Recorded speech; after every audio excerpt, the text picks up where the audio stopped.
Okay, so we're going to look at some characteristics of the product and quotients of functions. And we're going to look at the two things separately. So we're going to look at the product of functions separate from the quotient of functions just for a couple of minutes. And we're going to talk about the characteristics of the product of functions separately from the characteristics of the quotient of functions. So here we have the product of two functions, f of x and g of x, or f times g of x. And so the domain of the product of functions is the domain common to the component functions. So the component functions would be f of x and g of x. So what that means is the domain is defined only where the domains of f of x and g of x overlap. So whatever values of x exist for both of them simultaneously, that's what the domain of the product of functions would represent.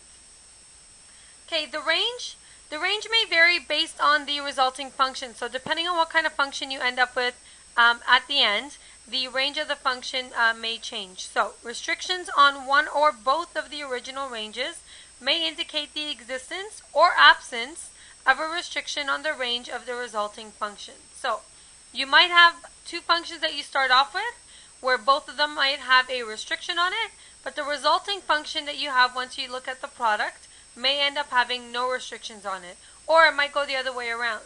So here's an example of two functions, f of x and g of x. The range for f of x and the range for g of x are all real numbers. However, if you look at the product of the two functions together, what you end up with is a quartic function which does have a restricted range. So if you think about what the quartic function looks like, looks sort of like that.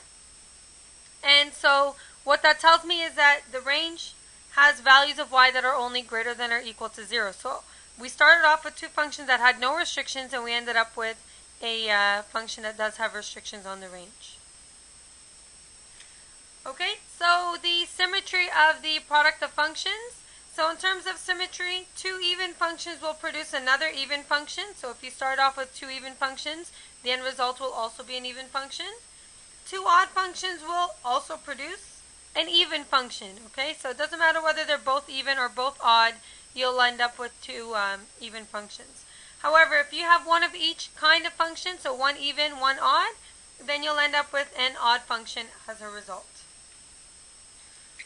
Okay, let's look at the characteristics of the quotient of functions.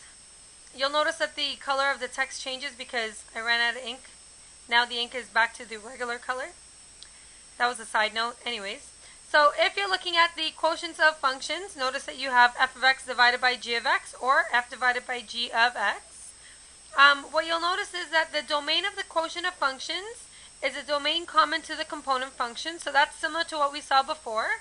So the domain only looks at values of x that overlap between both of the functions. Except there are additional restrictions on the domain. And those restrictions are any values of x that make the denominator g of x equal to 0. Okay? So there may be additional restrictions that exist when you're looking at the quotient of functions. In terms of the range, the restrictions on the original range may indicate the existence or absence sometimes of restrictions on the range of the resulting function as well. So that's a similar idea to when you're looking at the product of functions. In terms of symmetry, it's exactly the same as the symmetry that we saw with the product of functions. So if you have two even functions to start, then you'll end up having an even function when you look at the quotient. If you have two odd functions to start, again you'll get an even function as a result. But if you have one of each, one odd and one even function, you end up getting an odd function as a result.